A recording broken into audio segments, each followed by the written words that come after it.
இந்த என்பிடிஏ அப்படிங்கிறது news broadcasters and digital association அப்படின்னு சொல்லுவாங்க. இப்போ நம்ம ஊரில் இருக்கக்கூடிய டிவி சேனல்ஸ்லாம் இருக்காங்கல்ல, அவங்களாம் இந்த என்பிடிஏக்குள்ளே வந்துருவாங்க. ஸோ இவங்களுக்கு இப்போ இந்தியா ஒரு சுற்றறிக்கை கொடுத்துருக்காங்க.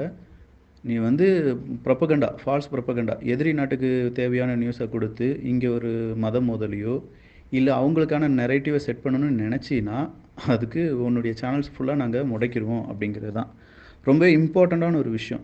பிகாஸ் எய்தர் கவர்மெண்ட் பிடிக்குது, ஆட்சி பிடிக்குது, கட்சி பிடிக்குது, அதெல்லாம் விட இந்த காசு வாங்கிட்டு கொஞ்சம் பேர் எப்போவுமே இந்தியாவுக்கு எகெயின்ஸ்டாக பேசக்கூடிய நபர்கள் இருக்காங்க. காசு கிடைக்கும் அப்படிங்கிறதுக்காகவும் இந்தியாவுக்கு எகெயின்ஸ்டாக பேசக்கூடிய நபர்கள் இருக்காங்க. அவங்க இந்த டிவி மீடியாவில் உட்காந்துக்கிட்டு நம்ம தமிழ்நாட்டு அரசியலே ஏகப்பட்ட பேர் இருக்காங்கன்னு வச்சுக்கோங்களேன். இதெல்லாம் செஞ்சது நம்முடைய இராணுவ வீரர்கள் தான் அப்படின்னு சொல்லக்கூடிய நபர்களும் இருக்காங்க. அதை அவங்கள நம்ம தலையில் வச்சு கொண்டாடிட்டு இருக்கோம் அப்படிங்கிறதுலாம் நம்ம இந்தியாவுக்கு ரொம்ப பெரிய அளவில் ஒரு பெரிய அவமானம். இதை கேட்டுட்டு இருக்கக்கூடிய உங்களுக்கு என் மேலே சில சில நபர்களுக்கு கோபம் வரலாம். என்னடா இவன் இந்தியா இந்தியான்னு பேசிகிட்டு இருக்கான்னு, இவன் தமிழனா இல்லையா அப்படிங்கிற கேள்வி வருது.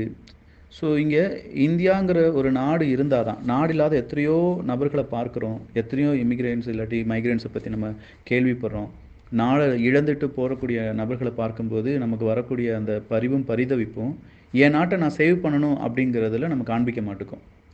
எங்கேயோ போகிற அகதிகளை நம்ம ஐயோ அப்படி அவங்கள பாதுகாக்கணும் அப்படின்னு நம்ம நினைக்கிறது தப்பு கிடையாது. பட் நாம் ஒரு அகதியாக மாறிடுவோமோ அப்படிங்கிற ஒரு பயம் இருக்கணும்ல நமக்குள்ளே. இந்தியா இல்லைன்னா நாம் இல்லை அப்படிங்கிறத ஸ்ட்ராங்காக நான் பிலீவ் பண்ணுறேன். ஸோ அதுதான் என்னுடைய ஸ்டாண்ட். இந்த ஸ்டாண்டில் எடுத்து பார்க்குறவங்களுக்கு தான் நான் சொல்கிற விஷயங்கள் புரியும். அப்படி இல்லைன்னா அஸ் யூஷ் உங்கள் விஷ் தான்.